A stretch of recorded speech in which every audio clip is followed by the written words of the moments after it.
The sledgehammer crashed into the concrete, sending chunks flying across Marcus's backyard. 20 years of memories shattered with each swing, but as the dust settled, he saw her, Karen from next door, standing at the fence with her phone pressed to her ear, a twisted smile spreading across her face. "Yes, officer. I'd like to report a destruction of property." What she didn't know was that Marcus had been waiting for this moment his entire life. The pool was just the beginning point. Marcus Rivera wiped the sweat from his forehead as he surveyed the destruction in his backyard. The kidney-shaped pool that had dominated the space for 2 decades now lay in ruins, concrete chunks scattered like broken teeth across the yellowing grass. His shoulders ached from 3 days of demolition work, but the physical pain was nothing compared to the hollow ache in his chest. "Daddy's pool is gone," he whispered to the empty yard, his voice catching on the words. 6 months ago, his 8-year-old daughter Sophia would have been splashing in those waters, her laughter echoing off the fence that separated his property from the Hendersons next door. Now the pool was just another casualty of the divorce, another piece of the life he'd built that had crumbled beyond repair. The custody agreement was clear: every other weekend. But Elena had already started making excuses, finding reasons why Sophia couldn't come over. "The pool's too dangerous," she'd said during their last phone call. "What if something happens when you're not watching?" The irony wasn't lost on him. Elena had been the one having an affair while he worked 60-hour weeks to pay for their dream house. Marcus grabbed his water bottle from the patio table and took a long drink, trying to push down the familiar rage that threatened to surface. Dr. Martinez had warned him about this during their last therapy session. "Anger is just grief wearing a disguise," she'd said. "Let yourself feel it, but don't let it control you." A sharp knock at the front door interrupted his thoughts. Marcus glanced at his watch, 3:47 p.m. on a Tuesday. He wasn't expecting anyone.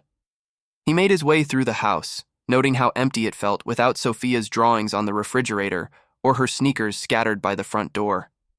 Through the peephole, he saw a police officer standing on his front porch.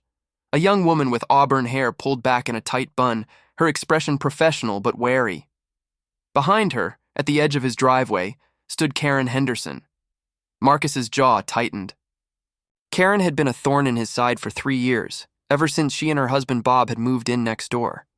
She was the type of neighbor who measured grass height with a ruler and called the homeowners association if your trash can was visible from the street for more than 12 hours. But this felt different. This felt personal. He opened the door, forcing his voice to remain calm. "Officer?" "Rodriguez," she replied, consulting her notepad. "I'm responding to a complaint about property destruction. Are you Marcus Rivera?" "I am." He stepped onto the porch, closing the door behind him. "What seems to be the problem?" Karen stepped forward before the officer could respond, her thin lips pressed into a righteous line.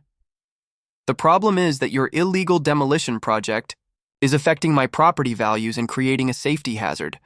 There are concrete chunks flying into my yard, and you don't have proper permits." Marcus felt that familiar heat rising in his chest. "Karen, it's my property. I can do whatever I want with my pool." "Actually, sir," Officer Rodriguez interjected, "we need to verify that you have the proper permits for this type of demolition work. Depending on the size and scope of the project, you may need approval from the city." "It's just a pool," Marcus said. But even as the words left his mouth, he realized how naive they sounded. In his grief and anger, he hadn't even considered permits. He just wanted the damn thing gone, wanted to erase every reminder of the life he'd lost. Karen's smile was sharp as a blade. "Officer, I've been documenting this for 3 days. He's been using heavy machinery without proper safety protocols. My property line is less than 6 feet from where he's working, and I have young grandchildren who visit. This is a lawsuit waiting to happen." Marcus stared at his neighbor, seeing her clearly for the first time. This wasn't about property values or safety. This was about power. Karen had watched his life fall apart over the past year. The divorce, Elena moving out, the fights that had occasionally spilled into the backyard where anyone could hear. She'd seen him at his lowest point, and now she was kicking him while he was down. "I'll need to see your permits, Mr. Rivera," Officer Rodriguez said, her tone apologetic but firm. "If you don't have them, I'm afraid you'll need to stop all work until you can get proper approval from the city." "How long does that take?" Marcus asked, though he already dreaded the answer. "Could be anywhere from 2 to 6 weeks, depending on the project scope," the officer replied. "You'll need to submit plans, possibly have an environmental impact assessment done since you're dealing with a pool removal." Karen's victory was written all over her face. "Officer, what about the mess he's already created? Those concrete chunks? In my yard?" Marcus's vision tunneled. 6 weeks. 6 weeks of looking at the half-destroyed pool, of being reminded every day of his failures, of Karen's smug satisfaction. 6 weeks of feeling trapped in his own backyard while she watched from her kitchen window, probably taking photos to send to the homeowners association. "Ma'am, that would be a civil matter," Officer Rodriguez said to Karen. "You'd need to work that out between yourselves or contact your insurance company." "This is ridiculous," Marcus muttered, running his hands through his hair. "It's my property, my pool, my life." Karen stepped closer, lowering her voice so only he could hear. "Maybe you should have thought about that before you started swinging that sledgehammer around like some kind of maniac. Some of us have standards to maintain." The words hit him like a physical blow. Standards to maintain. As if his personal tragedy was somehow lowering the tone of the neighborhood. As if his pain was an inconvenience to her perfectly manicured life. Officer Rodriguez was saying something about fines and city ordinances, but Marcus wasn't listening anymore. He was watching Karen's face, seeing the satisfaction in her pale blue eyes, the way she stood just a little straighter as she delivered what she clearly considered a killing blow. What she didn't know, what none of them knew, was that Marcus Rivera had spent 23 years as a construction foreman before switching to project management. He knew every building code, every permit requirement, every loophole in the city's regulations. He'd torn down his pool without permits, not because he was stupid, but because he'd been drowning in grief and hadn't cared about consequences. But he cared now. As Officer Rodriguez handed him a citation, and Karen practically glowed with triumph, Marcus made a decision that would change everything. If Karen wanted to play games, if she wanted to use his lowest moment against him, then he'd show her exactly what standards looked like. "Officer," he said, his voice suddenly steady, "I understand completely. I'll make sure to get all the proper permits and follow every regulation to the letter. In fact, I think I'll be doing some other home improvement projects as well, all perfectly legal, of course." Something in his tone made Karen's smile falter, just a fraction. But by then, Officer Rodriguez was already walking back to her patrol car, and the moment passed. As Marcus watched Karen retreat to her house, he pulled out his phone and scrolled to a number he hadn't called in over a year. When the voice answered, gravelly and familiar, Marcus smiled for the first time in months. "Jimmy? It's Marcus." "Yeah, I know it's been a while. Listen, I need a favor. How would you like to make some easy money completely screwing over my neighbor?" Jimmy Castellanos arrived at 6 a.m. sharp, his white pickup truck rumbling to life in Marcus's driveway, just as the neighborhood was waking up. At 58, Jimmy was built like a fire hydrant, short, thick, and absolutely immovable when he set his mind to something. He'd been Marcus's mentor when Marcus first started in construction, and there wasn't a building code in the city that Jimmy couldn't recite from memory. "Jesus, Marcus," Jimmy said, surveying the demolished pool. "You really went medieval on this thing." Marcus handed him a cup of coffee, steam rising in the cool morning air. "I wasn't thinking clearly.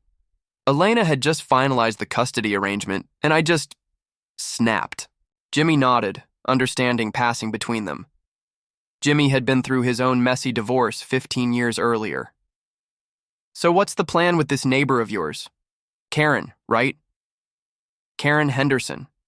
She's been a pain in my ass for 3 years. But yesterday she crossed a line." Marcus pulled out his phone and showed Jimmy the photos he'd taken of his property. "Look at this fence line." Jimmy studied the images, his weathered face creasing into a frown. "Son of a bitch. She's got at least 18 inches of her fence on your property, maybe more." That's what I thought. But here's the kicker. Look, at her deck. Marcus swiped to another photo. See how it extends past her house? Jimmy's eyes widened. That overhang is definitely crossing the setback line. City requires 5 feet minimum from the property line for any permanent structure. He looked up at Marcus with growing admiration. You sneaky bastard. How long have you known about this? About 2 years. I've been letting it slide because I didn't want neighbor drama while Sophia was still living here. But Karen just declared war, so... Marcus shrugged. Game on. What do you need me to do? Marcus pulled out a manila folder thick with documents. I need an official property survey done. By the book, completely legitimate. Then I need you to file complaints with the city about her violations. Jimmy flipped through the paperwork. Property, deeds, city planning documents, building permit records going back 20 years. Marcus, this is thorough. I've had a lot of sleepless nights since the divorce. Gave me time to research. Marcus's voice carried a hard edge that Jimmy had never heard before. Karen wants to play the rules game? Fine. But she's about to learn that I know the rules better than anyone. As if summoned by their conversation, Karen appeared at her kitchen, window, coffee mug in hand, watching them with obvious suspicion. Marcus waved cheerfully, and she quickly stepped back from the window. She's paranoid, Jimmy observed. Good. Paranoid people make mistakes. Speaking of mistakes, Marcus said, I need you to do something else.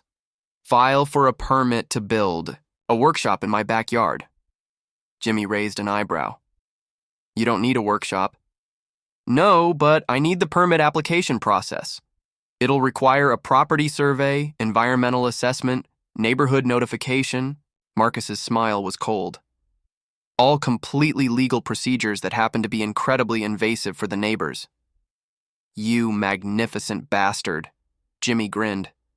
How big of a workshop? Maximum allowed by code without special approval.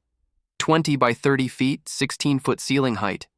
And I want it positioned exactly 5 feet and 1 inch from Karen's property line.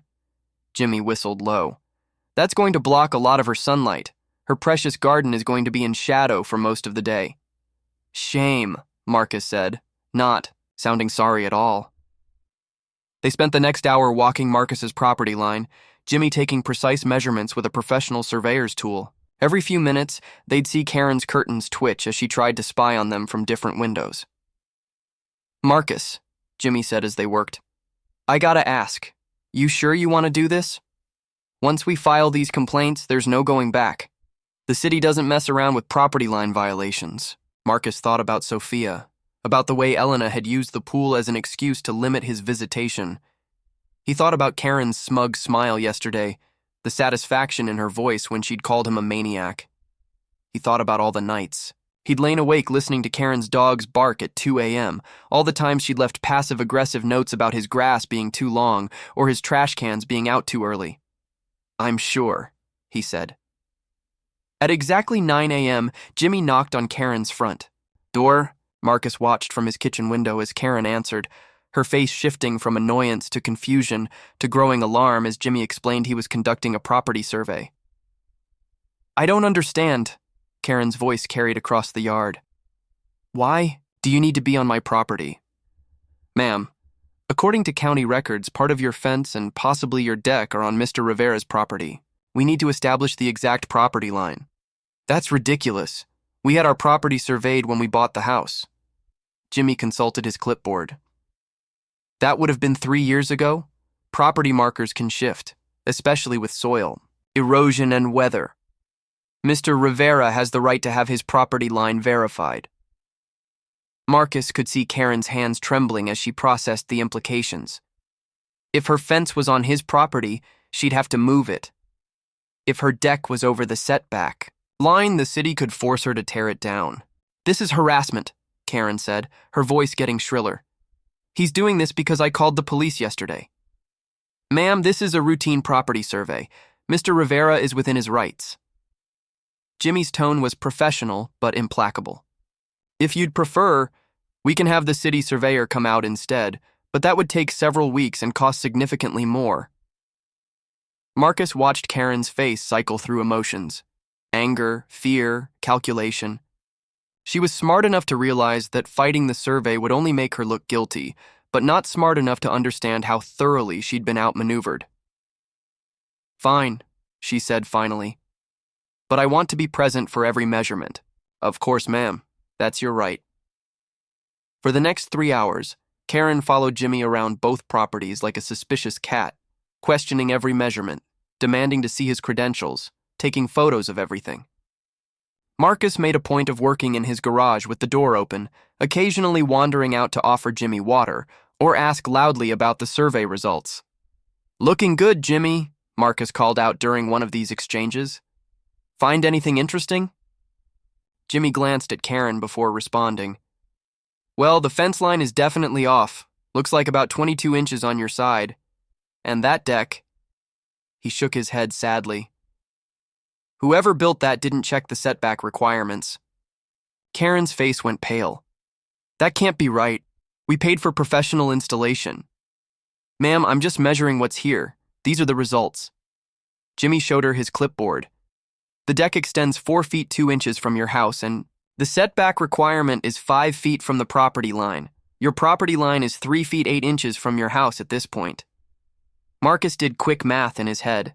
Karen's deck was violating the setback by almost 8 inches. In the city's eyes, that was a significant violation that could result in forced demolition. "This is insane," Karen said, her voice cracking. "We can't tear down our deck. We just refinished it last summer." "That's between you and the city, ma'am," Jimmy said gently. "I just measure." As Jimmy packed up his equipment, Marcus joined them in the backyard. "So what's the verdict?" "I'll have the official report ready by tomorrow," Jimmy said. "Then it's up to you what you want to do with the information." Karen stood frozen by her deck, staring at the measurements Jimmy had spray painted on the ground. Her perfect little world was cracking, and she could feel it. "Marcus," she said suddenly, her voice different, smaller. "Can we talk? Privately?" Marcus studied her face, seeing fear where arrogance had been just hours before. "Of course, Karen. What's on your mind?"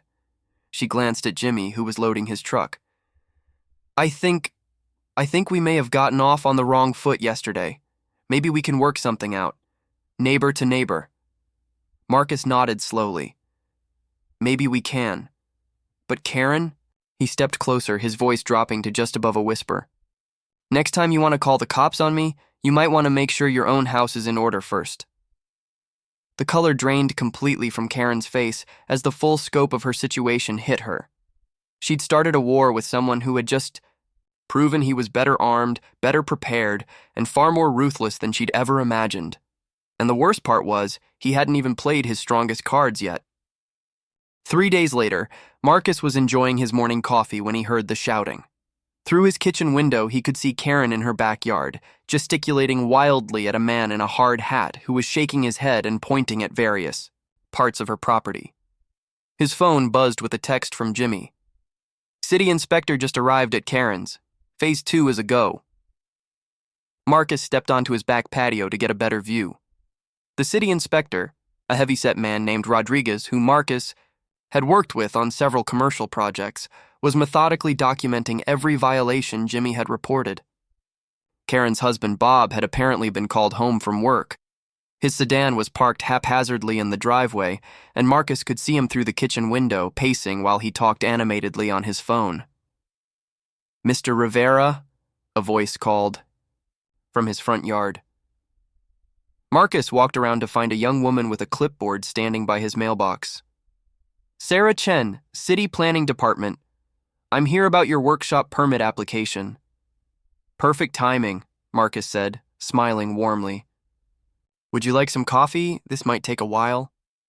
As Sarah documented his property for the workshop permit, they were joined by 2 more city employees, an environmental assessor and a neighborhood notification coordinator. It was standard procedure, but Marcus had timed it perfectly. Karen's Yao. Property was crawling with city officials, and now his was too. To any observer, it would look like the entire block was under some kind of municipal investigation. "Jesus Christ, what is happening?" Bob Henderson appeared at the fence line. His tie loosened and his face red with stress. "Marcus, what the hell are you doing?" Marcus looked up from the site plans he was reviewing with Sarah. "Hey, Bob, just getting some permits sorted out. How's your morning going?" "You know exactly how it's going." Bob's voice was tight with barely controlled rage. "The city says we have to tear down our deck and move our fence. That's $15,000 minimum." "That's rough, buddy." Marcus's tone was sympathetic, but his eyes were cold. "Maybe you should have had it surveyed properly when you built it." "We did have it surveyed." "By who?" Sarah Chen looked up from her clipboard, professionally curious. Bob faltered. It was 3 years ago.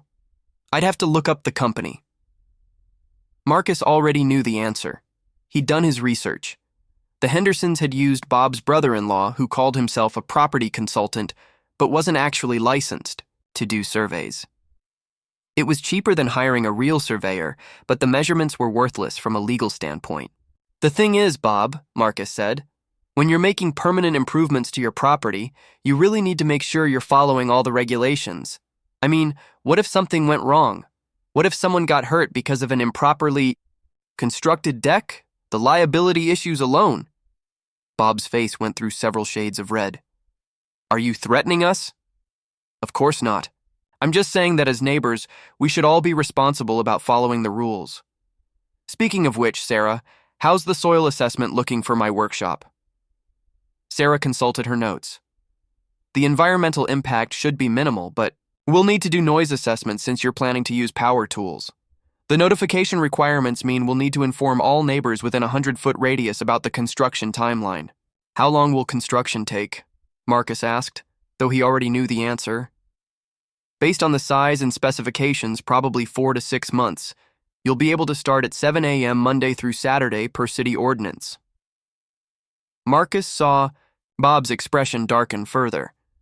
6 months of construction noise starting at 7 every morning, plus the shadow from the 16-foot-high workshop blocking their garden. And that was just the beginning. "Bob!" Karen's voice called shrilly from their backyard. "Bob, get over here! This inspector is saying we need to apply for a variance."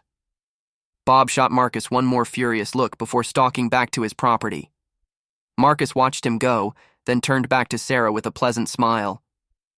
"Sarah, I'm curious about something. If a neighbor wanted to file a complaint about my workshop during construction, what would happen?"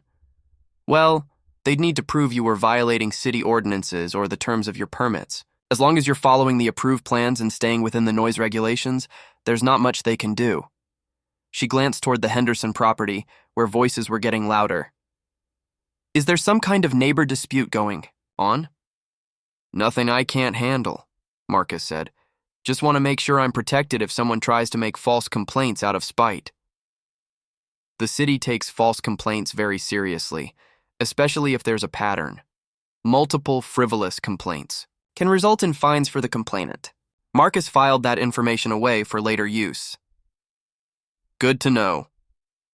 Over the next hour, Marcus watched the situation next door deteriorate. The city inspector had found multiple violations beyond the fence and deck issues. The Hendersons' shed was too close to the property line. Their air conditioning unit was positioned illegally. Even their mailbox was 6 inches into the city's right-of-way. By noon, Karen was in tears. Marcus was cleaning up the remains of his demolished pool when he heard footsteps on his driveway. He looked up to see Karen approaching, her eyes red-rimmed, and her usual perfect composure completely shattered. "Marcus," she said, her voice barely above a whisper, "please, can we talk?" He set down his shovel and gave her his full attention. "Of course, what's on your mind?" "You know what's on my mind." She wrapped her arms around herself as if she was cold, despite the warm afternoon sun. "The city says we're looking at maybe $30,000 in fines and reconstruction. Costs. Bob's talking about having to remortgage the house." Marcus nodded sympathetically. "That does sound expensive." "Please." The word came out cracked and desperate. "I know I was wrong to call the police on you. I know I overreacted, but this is destroying our lives. Karen, I'm not sure what you expect me to do. I didn't make you build your deck in the wrong place. But you knew, didn't you?